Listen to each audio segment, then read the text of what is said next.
kita akan belajar firman Tuhan. Sebelum kita belajar firman Tuhan, kita ucapkan lagi 1 Yohanes 2 ayat yang ke-6 yang jadi tema sepanjang tahun ya. Mari kita siap mau ucapkan lagi 1 Yohanes 2 ayat yang ke-6. Siap semua? 2, 3. 1 Yohanes 2 ayat 6. Kewajibanku hidup seperti Kristus. Ya. Berdiri.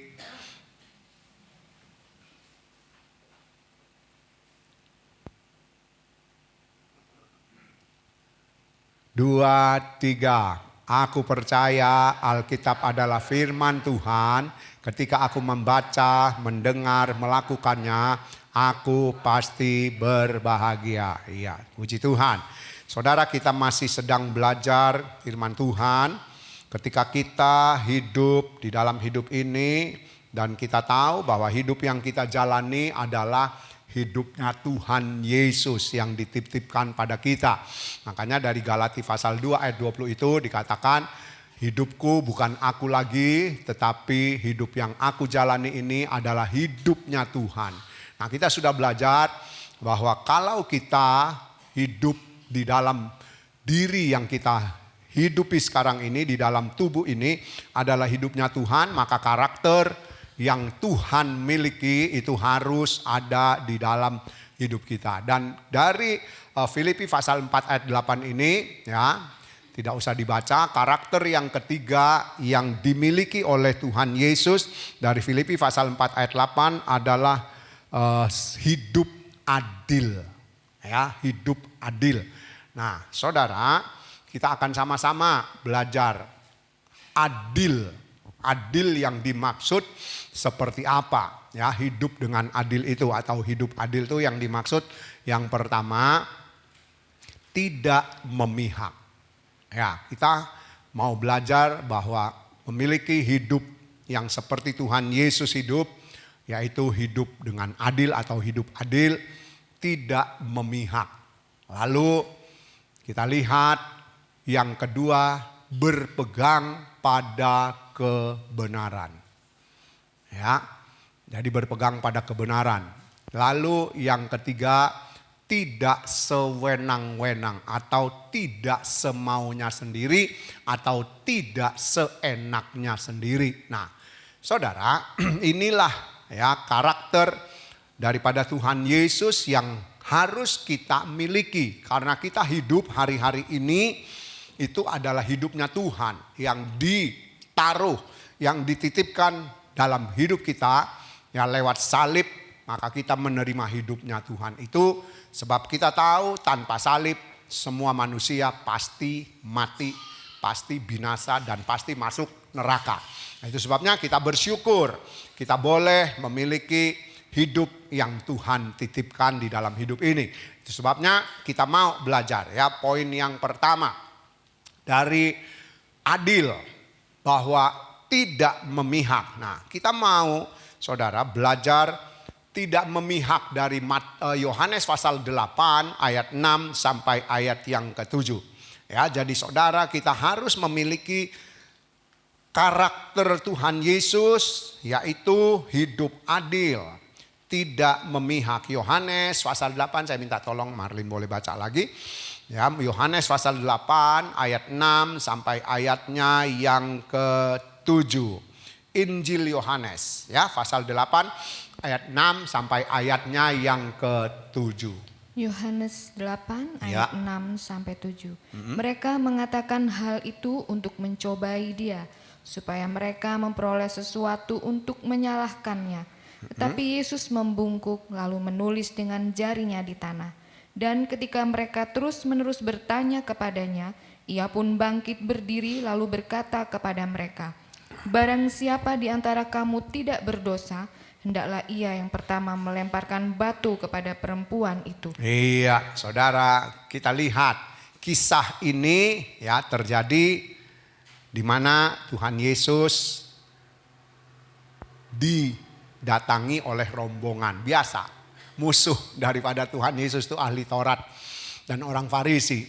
Ya, saudara, mereka membawa seorang wanita, dikatakan Bagaimana menurut pendapatmu?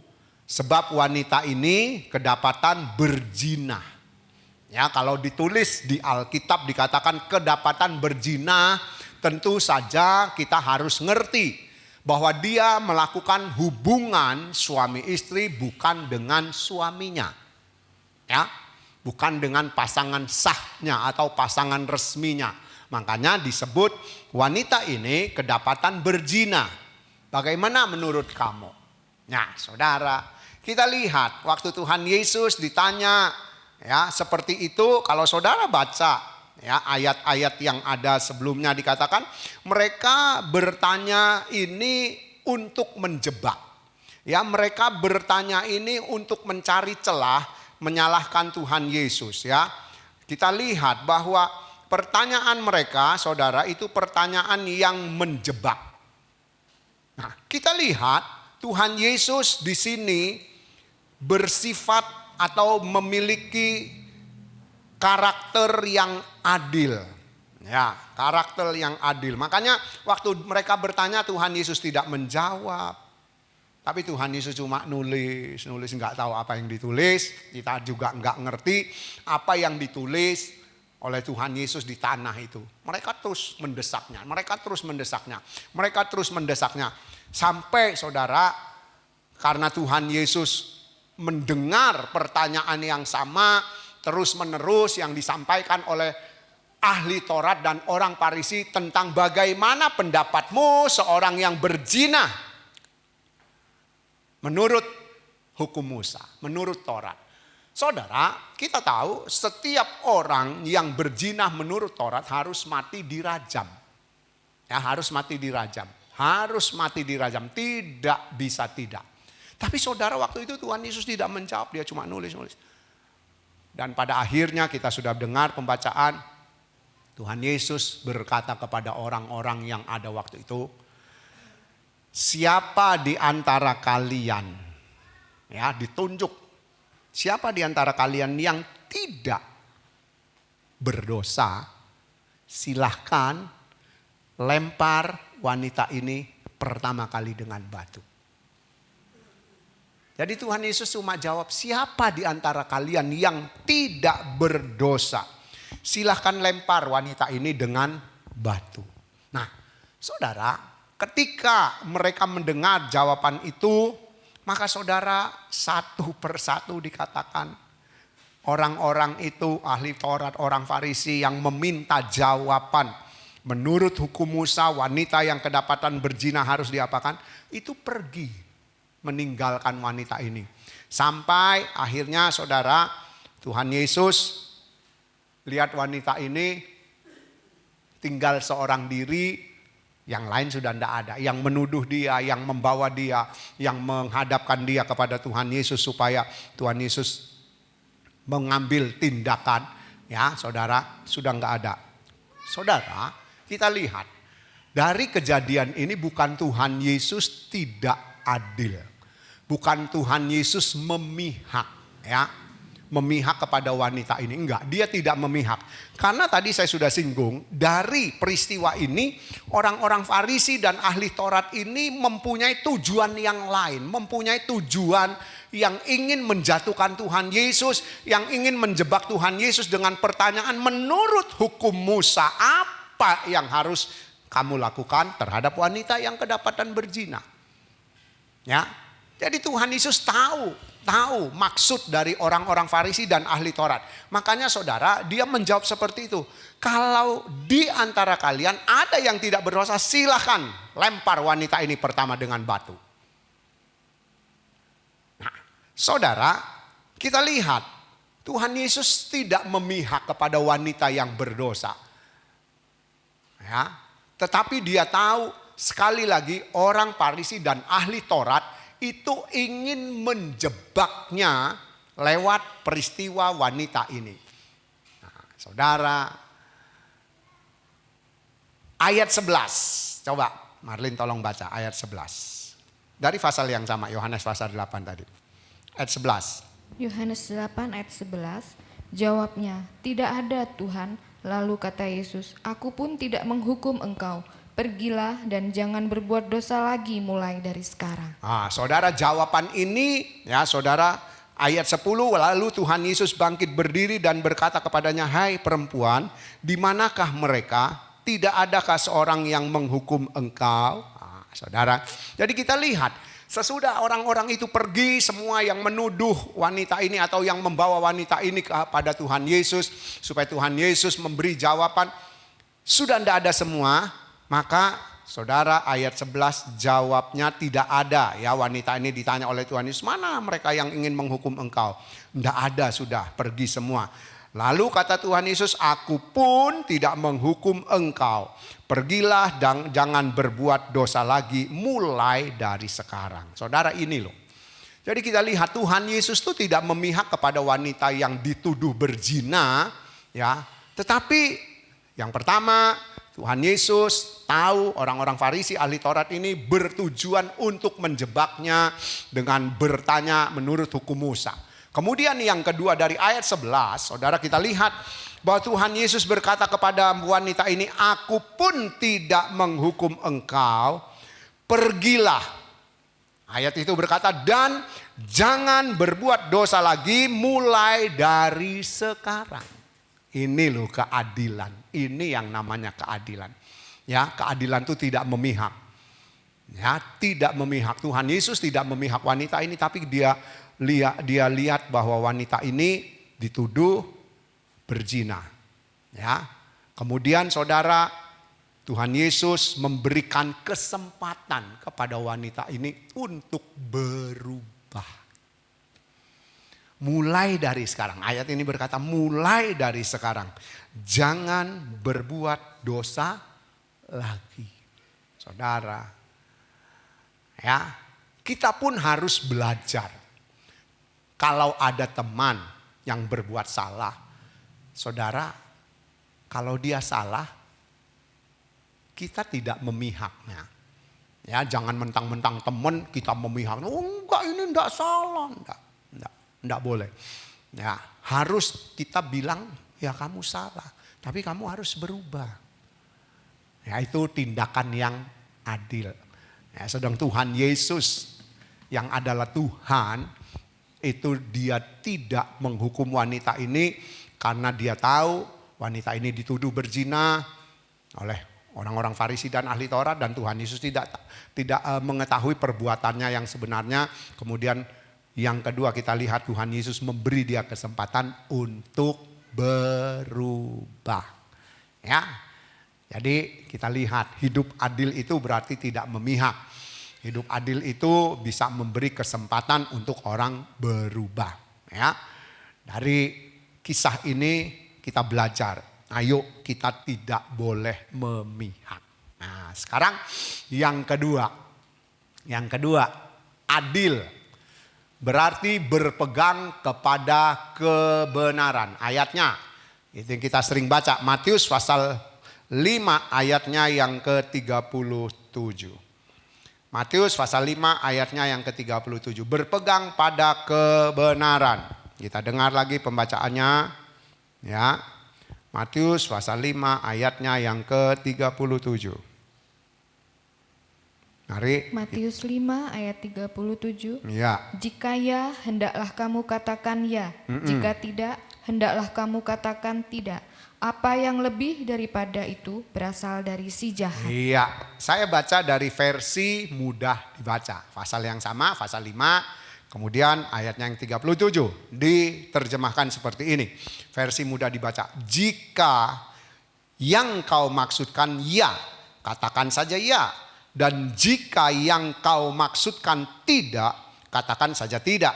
Menambahkan kata-kata yang lain itu berasal dari si jahat atau iblis di sini ditulis ya. Kalau di terjemahan baru ditulis dari si jahat. Nah, saudara, kita lihat yang kedua, hidup adil itu berarti berpegang pada kebenaran.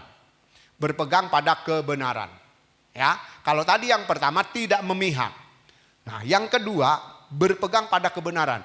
Tadi saya sudah singgung kalau ada teman yang bersalah, kita harus tetap bilang kamu salah. Kita lihat ayat ini dikatakan jika maksudmu ya. katakan ya. Jika maksudmu tidak, katakan tidak. Nah saudara, seringkali kita ya terkecoh atau seringkali kita terbawa oleh keadaan.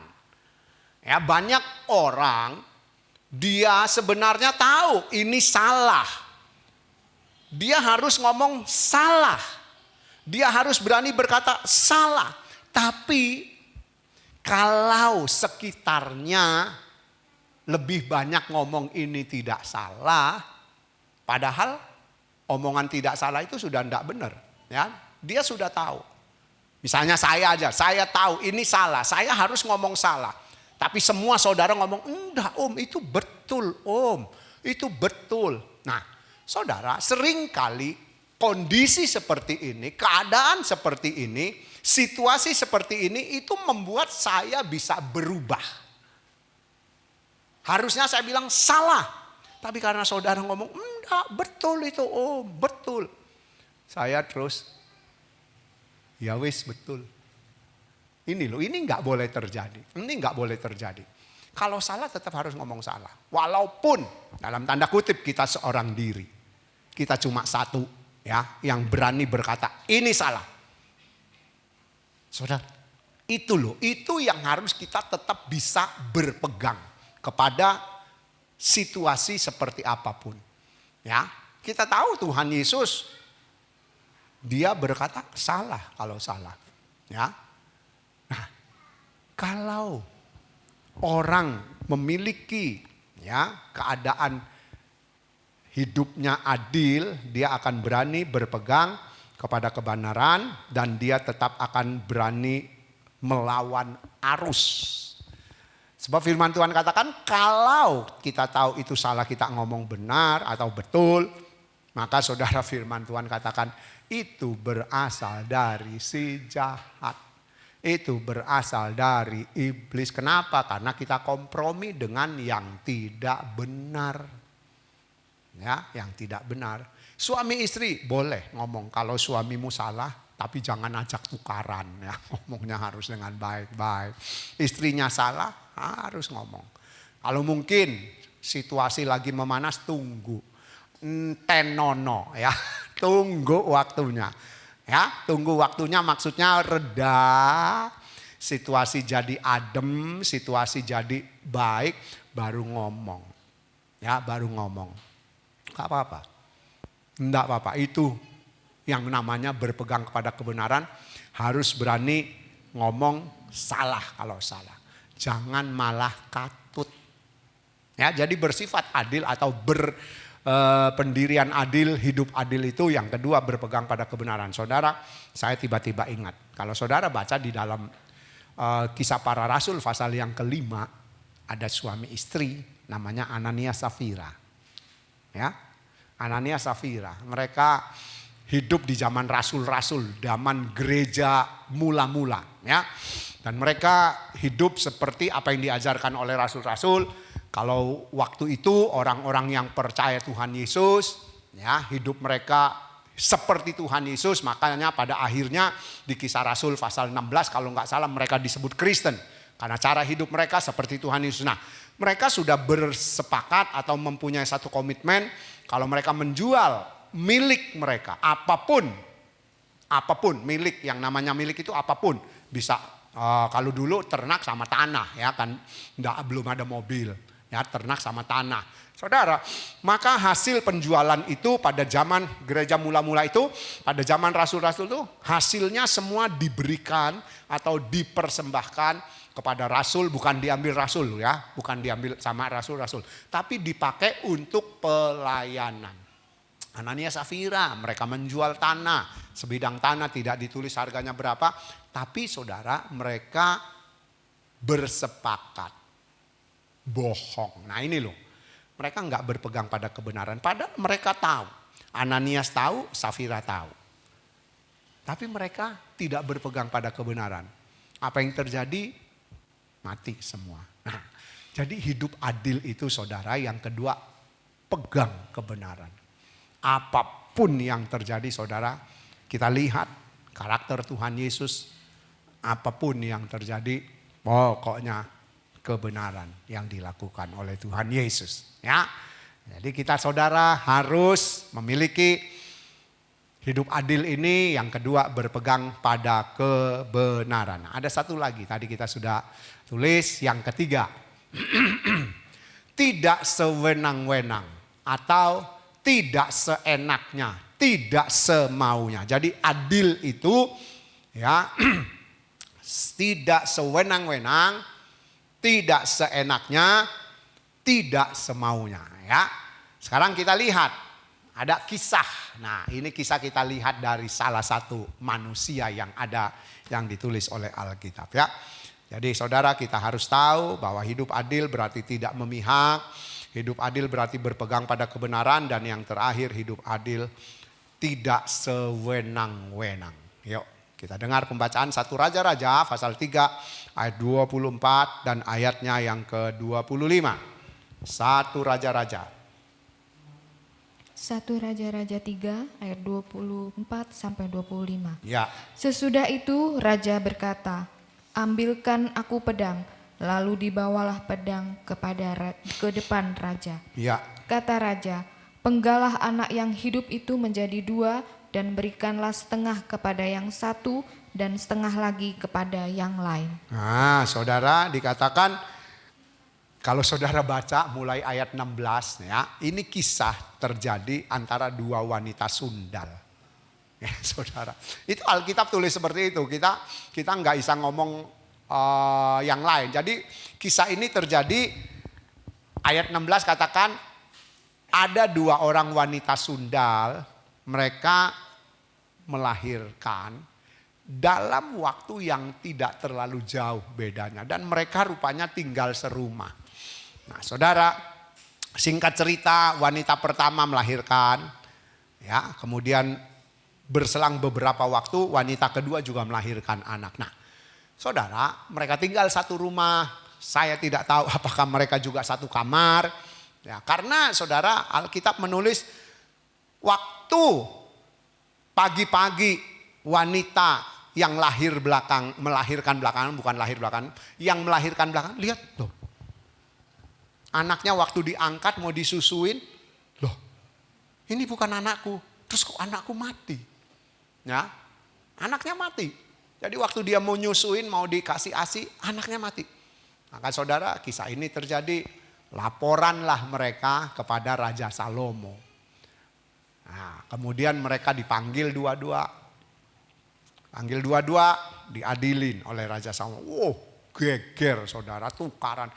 Wanita yang kedua yang tahu anaknya bukan anaknya dia yang mau disusuin mati, dia ngomong, anak dia yang mati lalu dia tukar. Karena dia tidurnya biayaan ya, katakan ketindian lah. Nek ketindian itu berarti mamanya tidurnya biayaan ya kan, gelundung sono gelundung sini. Ya, nek mama biasanya nek ada bayi itu tidur kayak patung. Ini nggak tahu wanita ini bisa tidurnya gelundang-gelundung sampai anaknya mati ketindian. Ya, apalagi nek gemuk misalnya, wah langsung mati langsung. Saudara, terjadi keributan loh, Alkitab tulis terjadi keributan. Enggak, anakku yang hidup, anakmu yang mati. Enggak, anakku yang hidup. Wah, saudara, geger. Terus akhirnya Salomo bilang, gini aja udah. Ambil anak yang hidup, taruh di meja. Pengawal, ambil pedang, potong jadi 2 belah. Supaya adil. Yang wanita satunya dapat separuh, yang wanita satunya dapat separuh. Supaya adil.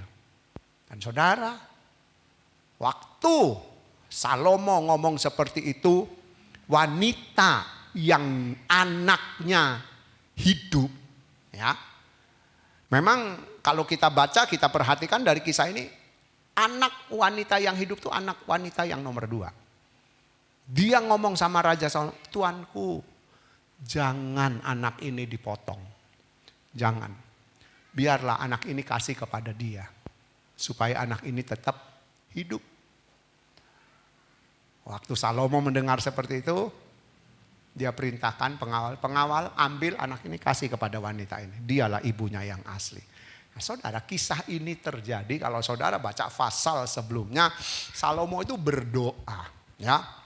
Pada ayat-ayat sebelumnya Salomo itu berdoa waktu dia menggantikan ayahnya Daud menjadi raja atas Israel. Salomo berdoa di dalam mimpi ternyata, ya saudara, dia minta untuk menjadi orang yang bisa bersifat adil. Di doanya itu dia bilang, Tuhan berikan aku roh yang bijaksana. Orang yang bijaksana itu pasti orang yang adil. Ya, jadi dia minta supaya dia memerintah bisa bijaksana, supaya bisa adil. Waktu dalam mimpi itu Tuhan bertanya, kamu cuma minta supaya kamu bisa bijaksana, supaya kamu memiliki kebijaksanaan dalam memerintah bangsa Israel ini. Ya kalau kita baca dia bilang iya, cuma itu saja. Berikan aku roh bijaksana, roh hikmat itu supaya aku bisa memerintah dengan adil. Ya, lalu Tuhan bilang, ya baik, aku akan berikan. Kamu tidak minta yang lain, aku akan berikan umur panjang. Aku akan berkati pemerintahanmu. Engkau akan menjadi raja yang terkenal yang tidak pernah ada sebelum dan sesudah kamu. Dengan hikmat, dengan kebijaksanaan supaya kamu bisa bersifat atau bertindak adil dalam memerintah. Ya.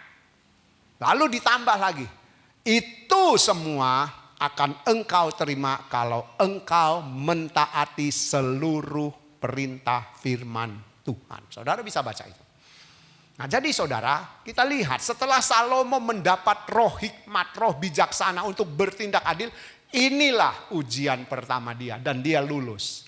Ya, kita lihat ya, dia lulus, dia menjadi raja yang terkenal.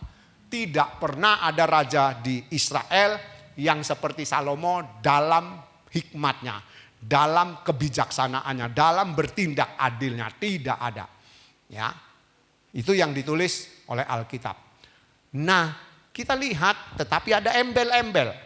Kalau kamu hidup menurut segala perintahku. Saudara, ketika firman Tuhan datang seperti itu dan dia sadar, dia bangun dari tidur. Saudara, kita lihat apa yang dikatakan oleh firman Tuhan. Kalau dia hidup dengan taat, ya, Tuhan akan memberikan selain hikmat, kebijaksanaan untuk bertindak adil, ya, memiliki sifat adil. Kita lihat bahwa dia pun namanya termasyur, kekayaannya diberikan, kekuasaannya menjadi semakin besar, dan yang harus jadi catatan, nama Allah Israel dimuliakan lewat hidup Salomo yang hidup mentaati firman Tuhan. Jadi saudara, kita lihat yang ketiga, sifat adil, hidup adil itu tidak sewenang-wenang. Ketika Salomo hidup seperti itu, bukan cuma dia yang jadi terkenal, jadi besar, jadi berkuasa, jadi kaya, jadi bukan cuma. Tapi nama Tuhan dimuliakan sampai saudara, Ratu Seba itu waktu dia datang dia bilang, luar biasa bangsa ini memiliki raja yang diangkat oleh Allah, raja yang bijaksana. Jadi saudara, yang kita lihat bukan cuma Salomo aja jadi terkenal, jadi termasyhur, tapi ratu itu bilang Allah yang sudah memberikan raja yang luar biasa kepada bangsa Israel. Dan kita tahu ya saudara, kalau kita hidup adil, yang ketiga ini tidak sewenang-wenang, maka saudara kita belajar hidup seperti Tuhan Yesus hidup. Bukan cuma kita dikenal oleh orang Kristen, luar biasa hidupnya, tapi juga nama Tuhan dipermuliakan. Itu loh saudara. Makanya saudara, ayo kita belajar ya.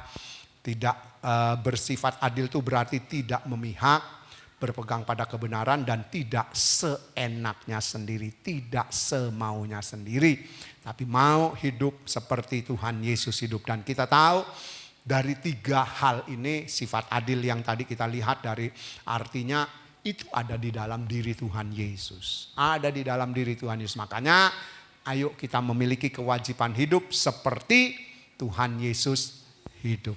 Ya, supaya apa? Supaya kita pun dimuliakan nanti pada saat Tuhan Yesus datang kali yang kedua kali.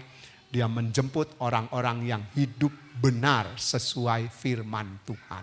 Ingat ya saudara, Tuhan Yesus datang ke dunia bukan menjemput orang yang tidak benar. Tetapi dia menjemput orang yang benar, yang hidupnya sesuai dengan firman Tuhan, yang hidupnya meneladani hidupnya Tuhan Yesus. Waktu dia ada di dunia, kita pun mau hidup seperti itu ya. Supaya kita juga memiliki apa yang dijanjikan oleh Tuhan. Apa yang Tuhan sudah siapkan buat kita. Di sorga, tempat tinggalnya yang sudah dia siapkan untuk kita tinggal di sana. Ya, ayo belajar untuk hidup adil. Ya, Tuhan berkati. Haleluya.